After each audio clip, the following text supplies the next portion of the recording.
If you'll be writing chemistry in the forthcoming JAMB UTME, this is a likely question for you. And so in the next 1 to 2 minutes, I will be showing you everything that you need to know regarding Gay Lussac's law of combining volume with this question. So let's answer. The question says, what volume of oxygen will remain after reacting 8 cm cube of hydrogen with 20 cm cube of oxygen? In Gay Lussac's law of combining volume, you need to know how to balance an equation. So in this case, we have hydrogen reacting with oxygen. So what are we going to have there? We are going to have hydrogen gas. Please do not write H2. That's hydrogen gas reacting with oxygen gas to give us water. So this is an equation. So is this equation balanced? No. So to get this equation balanced, if I put 2 here, the oxygen has turned to 2. What about the hydrogen? It has turned to be 4. But at the left hand side, we have 2 atoms of hydrogen here. So if I put 2 here, then it becomes 4. So this is a balanced equation. So what is the next thing? Let's get the ratio. 2:1:2. Why am I indicating the ratio? Gay Lussac's law of combining volume actually states that when gases react, they do so in volume in their simple ratio. So this is it now, 2:1:2. So what is the volume? So we are going to be having initial volume. What is the volume for hydrogen? That of hydrogen is 8 cm cube. And then that of oxygen is 20 cm cube. So we have this to be 20 cm cube. So that of the product, which is water, is unknown. Please, you need to take note of something, that whenever you have questions under Gay Lussac's law of combining volume, you won't be given the volume of the products. Just take notes. You won't be given the volume of the products, only for the reactants. So we have written out the values for the initial volume. So the next thing is to get the final volume.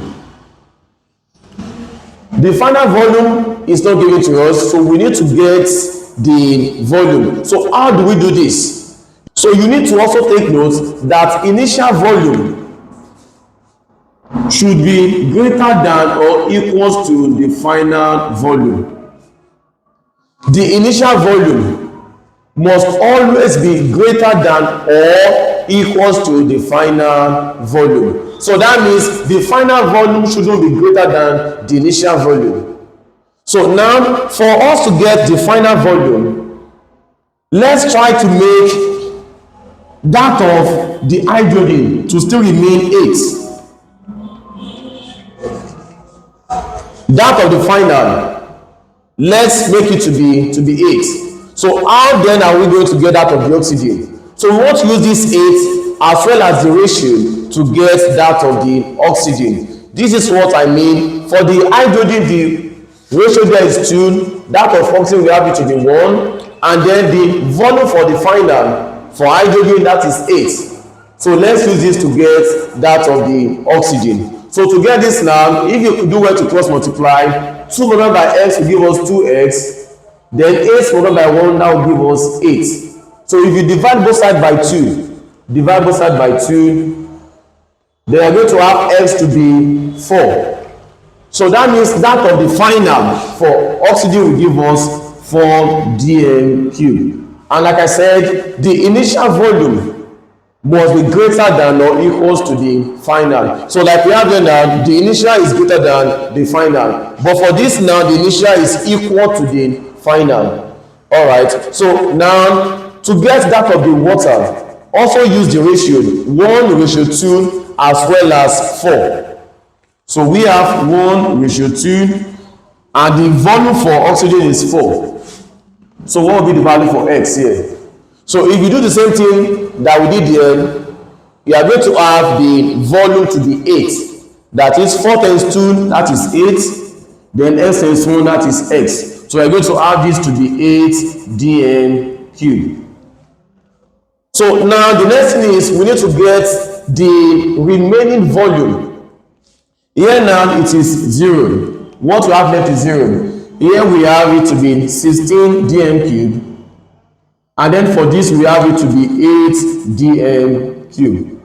So question says that what volume of oxygen will remain? So the volume of the remaining oxygen that we have here is 16 dm cube. That is 16 dm cube.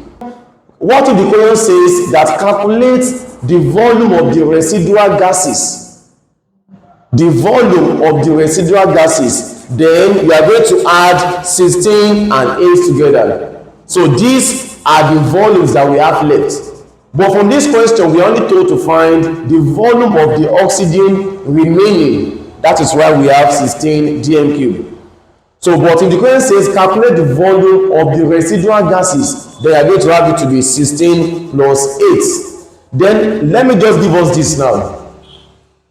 If you are told that a pyrogallo solution is used, if you are told that a pyrogallo solution